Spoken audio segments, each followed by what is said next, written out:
Welcome, everybody, to another edition of the GioMoShow, your home for all Golden Grizzlies basketball. My name is Giovanni Moceri. I am your host, and be sure to rate, review, and subscribe to the GioMoShow to help support all the coverage that we have of the Oakland Golden Grizzlies. You can follow us on Instagram at the GioMO Show. You can follow me on Twitter at GioMoSherry, WXOU, and you can use the hashtag the GioMo Show to stay connected with everything.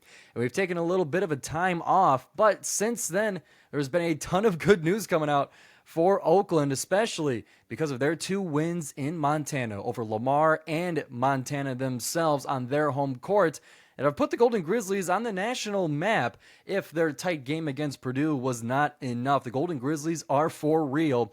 And to break down those two games and to kind of see where Oakland stands now, we bring on the broadcast voice of the Golden Grizzlies, Neal Ruhl. You can hear him on Oakland broadcasts of away games on Odyssey. You can also hear him on ESPN Plus for Oakland home games, as well as Woodward Sports, 11 to 1 p.m. on Big D Energy. There's no shortage of Neal Ruhl out there if you guys want to listen, and he is happy to come back to the show, and we're happy to have him back to break down these two games and kind of give us a bit of a trip through Montana, his experience, and how it was seeing the state for the first time. So, with all that being said, let's kick it over to my conversation with Neal Ruhl. And we welcome back onto the GioMo Show, Neal Ruhl, voice of the Golden Grizzlies. Neal, what's going on? Welcome back. GioMoShow, it's good to be back here on it. Second time, I believe, that I popped on this show. Looking forward to it for sure, my friend. How are you? Doing great. So I want to get things started. Kind of, we'll stay outside of sports for a little bit, but for you and for many of the Golden Grizzlies, it was the first time you guys have traveled to the state of Montana. So just for a non-sports way, would you recommend the trip? Was it a nice place? How was Montana? It is a very beautiful place. I will say that. It is very desolate. Desolate sounds negative. There's a lot of wide open space there, as in not a lot of people. And it's one, that, right? Like that's the cliche about Montana. It's quite another thing though when you're there and you see it. You drive through a lot of empty space. So we flew into Bozeman, and which is where Montana State University is, and we played in Missoula, which is where obviously University of Montana is. It's about about a 3 hour bus ride, maybe a tick less than a 3 hour bus ride. Very, very empty, but beautiful mountains, beautiful scenery. I would I would say this, like if you're someone that likes like the hiking and the outdoors and stuff like that, that is a must go to place. I am not those types of people, you know, but with that being said, I am glad I went there. It's one of the few states I hadn't been to yet, so I am glad I got a chance to see it, and it is very, very beautiful. And like Missoula's like a regular town. Like I think somebody told me there's like almost 70,000 people that live there, and they have a university there, obviously. And it's not like there's no McDonald's or anything like that. Like it's a real town, and it was a lot of fun, and I did enjoy it there. And I gotta imagine you enjoyed the couple of wins you got to call as well. So just to kind of paint it with a broad stroke of the brush before we get into the specifics, what do these two wins say about Oakland this year, especially with how the previous games on the schedule went? I think it goes to show you that there's like progression, right? That with the Oakland we saw against Michigan was not the Oakland we saw against Purdue, which was not the Oakland we saw against UCF, which was not the Oakland we saw against Lamar, which was not the Oakland we saw against Montana. So, I'll just start it with this. I don't know if people have caught the latest net rankings. Oakland's at 115 right now, and they're on top of the Horizon League in terms of net rankings. So I think that kind of goes to show you that this is the way. But Neal, they have a losing record. Yeah, I understand that, and I know I'm not coming off of critical or coming off critical of other coaches, because every single coach situation is new. There's nuance to it, right? Not every coach has 42 years in the game and is at Oakland and is responsible for driving a lot of the revenue. And you get where I'm going with this, like when I say it. Coach Campy has some freedoms that a lot of coaches don't. And a younger coach that is in the game and maybe this is their first job or first Division I job, the priorities in their non-conference scheduling are going to be a little different than Greg Campy's are. I'll just leave it at that. That's the point of the statement. So, but it's been proven over time. We've seen it. Jomo, I go back to the year they beat Kentucky. The biggest leap I saw that year was that tournament in the Cayman Islands. And while I prefer the Cayman Islands to Montana personally, that's more my speed. It's the pool, the beach, 88 degrees. That's more my speed. I did get a lot of the same vibes from this tournament in Montana that I did with the tournament in the Cayman Islands, where you got games that you wouldn't normally get. And look, Campy was public about it, that this wasn't his first choice to play these games in Montana because Montana's a powerhouse. And I don't know if you saw on social media, I put out, the picture of all their banners. They go to the NCAA tournament as often as they don't, like over 2 decades. They're a powerhouse, and they're a very, very good team, and they have one of the better mid-major players in the country. And Oakland went right into the teeth of that storm, certainly with Lamar and Montana, and got wins. So I think it was very, very big in that respect. While it was tough travel to get home, I think the juice was very, very much worth the squeeze. And, I think it is people won't realize this. Maybe Oakland fans won't realize this. College basketball elite realize this. Those 2 wins were big time wins, especially to win at Montana. They are a mid-major powerhouse. Now, the reason that they're not a mainstream name, while they've gotten to the tournament all these times, they've never beat a Duke, a Carolina, a Kentucky, a Kansas. It just hasn't worked out that way. But make no mistake, those were 2 elite wins. And quite frankly, Giovanni, like if I'm sitting here thinking about it, like would I have picked Oakland to win both of those games? I don't know, maybe not, but they did, and those are 2 hella good wins. And Brody Robinson earned himself the MVP of the Blaine Taylor Classic, that tournament, and also a Horizon League Player of the Week. Him especially because we haven't really had a point guard like him for a couple of years since Jalen Moore. Now we have Brody Robinson. What kind of element does he bring to this team that we've been missing before? And just what's his impact on this team? A dynamic point guard, a guy that when he gets the ball, right away I can tell you can't press Brody Robinson. And I'm not saying he's Kay Felder, but him bringing the ball up the floor is Kay Felder vibes to it, where he is flying down that floor, and there's nothing you can do about it.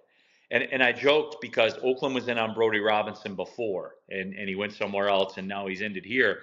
When we were out to dinner in Houston, and I told him, man, you should have came here before. You'd have about 153s on your resume right now. And he kind of joked and laughed, and he said, yeah, you're probably right.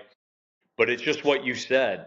There's a point guard dynamic that hasn't been here in a couple years, and this is like we're talking about point guard you here at Oakland, and it's just Brody Robinson. And like, look, you look at some of the other players here at Oakland. You look at the front court at Oakland, and you see it. You see the talent, but the thing that's going to make this whole thing go and get Oakland to the heights that they want to get to is because Brody Robinson is the point guard of this team, and he is a dynamic point guard. And he's a ton of fun to watch. Every time I feel like he's handling the ball, there's just a security, there's a confidence to it. He always knows what direction he's got to move it. And it's a nice change of pace. Even though the teams we had before, we still managed without it, but it's nice to have it back, that kind of point guard confidence. No, and my biggest thing with him is he plays almost irrationally with no fear. And I joked with this. I said that was my thing about when Jack Golke was here, when I said Jack Golke had an irrational confidence in the way that he played the game. Brody's cut from that same cloth. He has a borderline irrational confidence about when he has the ball in his hand and what he's doing out there on the floor. And that's what I love about. Like if you said, Neal, what do you like most about Brody Robinson?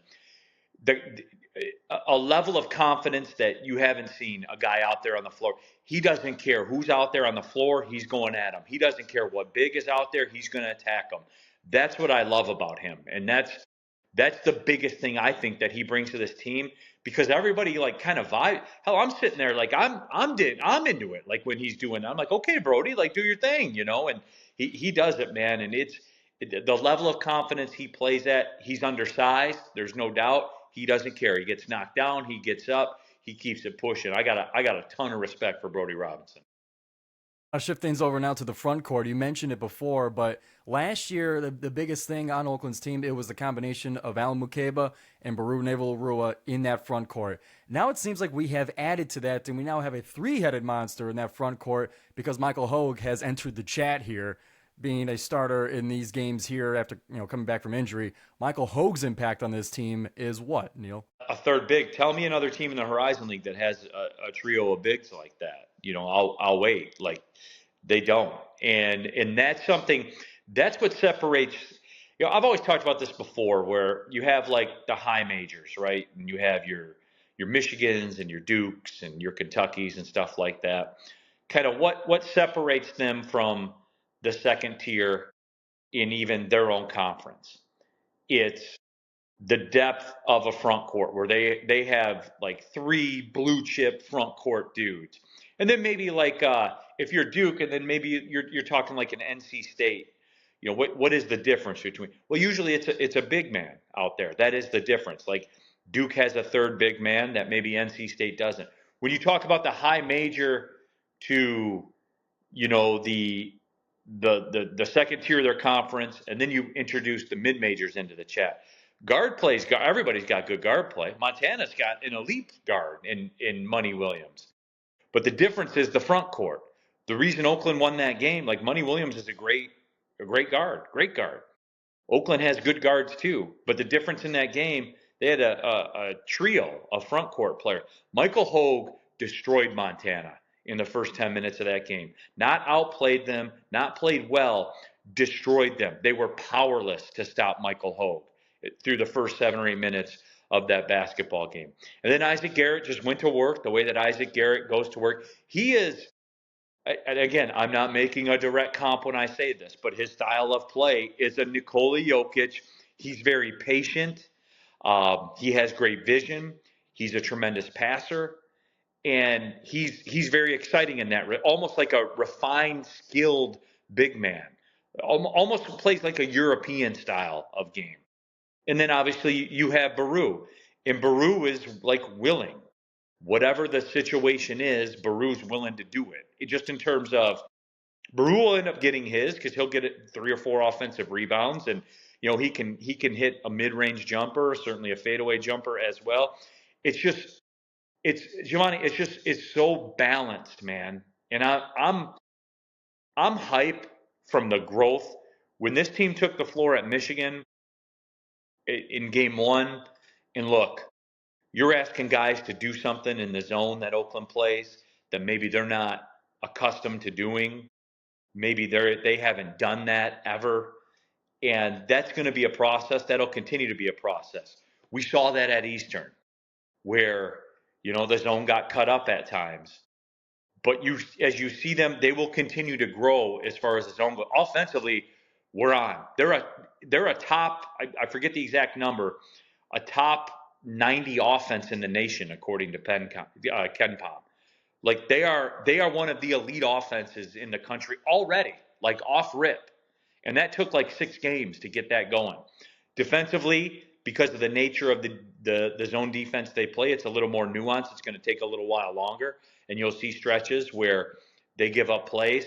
But here's the difference, Giovanni, between my conversation with Isaac Garrett after the Michigan game to my conversation with Isaac Garrett after the Houston game, after the Montana trip. And I sat next to him on the plane on the way back to Detroit, and we got to talking about it a little bit. And he said it himself. Like, I identify, when a mistake happens, I identify immediately what the mistake is. To whereas before, I was just like, oh my God, this guy's 7'3" that's out here from Michigan. What do I do? That's it. Imagine what it'll be like in January, and then into February, and then into March. It's going to be really exciting to see, and especially at the preseason, pick number 2, Baru Player of the Year. Like, I was already pretty excited for it. But to see the growth that you're talking about with this team, and it's just like we're not even off the on-ramp yet. We're still going.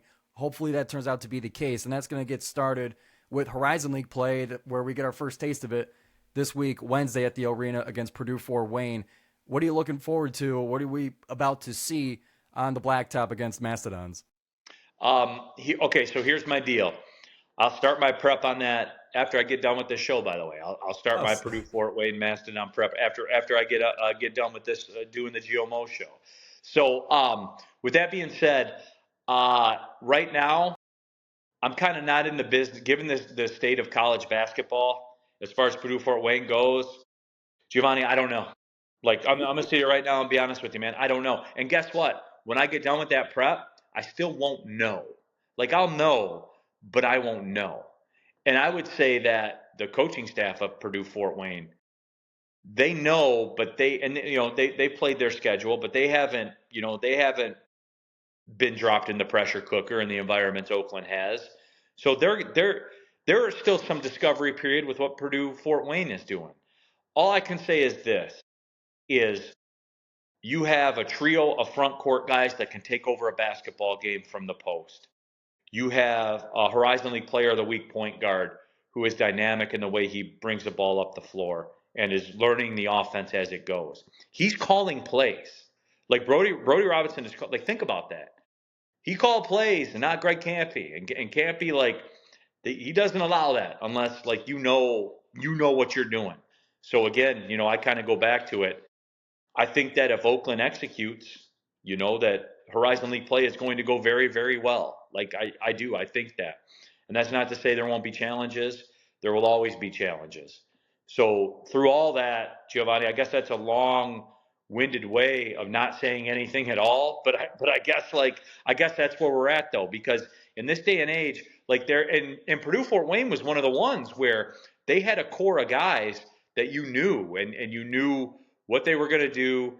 You knew how they were. You knew what Kaufman was going to do as the coach. They've had a lot of turnover, obviously, as a lot of people have had a lot of turnover. So hey, you asked a question. I don't know. I'm interested to see too. Yeah, and it's always tough with like that. Well, one or two really early Horizon League games. It always looks much different than the rest of the games once you get into the full-time season. But I was just curious if you got a heads up on it yet. Yeah. But you're right. It's always really hard to tell. No, I'm just being honest with you, Giovanni. Like I'm just being honest with you. And again, even when I get it all together on paper and watch them play, I don't know. I haven't seen them in a road Horizon League game. I don't know what they're going to do. Notoriously, they pump up a lot of threes and they get things cooking. And we've seen them come into the arena and embarrass Oakland, like flat out embarrass them. We've seen that happen. So I know that's in their arsenal. Through all that, I'm interested to see it too. And look, students, make sure you come out and see it because this Oakland team's got something cooking. I'm telling you guys this. So make sure you roll out Wednesday night. And it's going to be a lot of fun to see. Let's hope it's not too cold in there. I know the university's had some heating problems, but so far, what we can tell, the game is still on for it. So definitely, yeah, students show up. I always love it when the student section goes nuts, and it should be a lot of fun. Happy to be back in the arena. And Neal, happy to have you back on the show. It's the honesty that I bring you on here for, and I appreciate you bringing it. No, absolutely. Look, Giovanni, anytime, man. I love coming on your show anytime about anything. Doesn't have just to be about Oakland, man.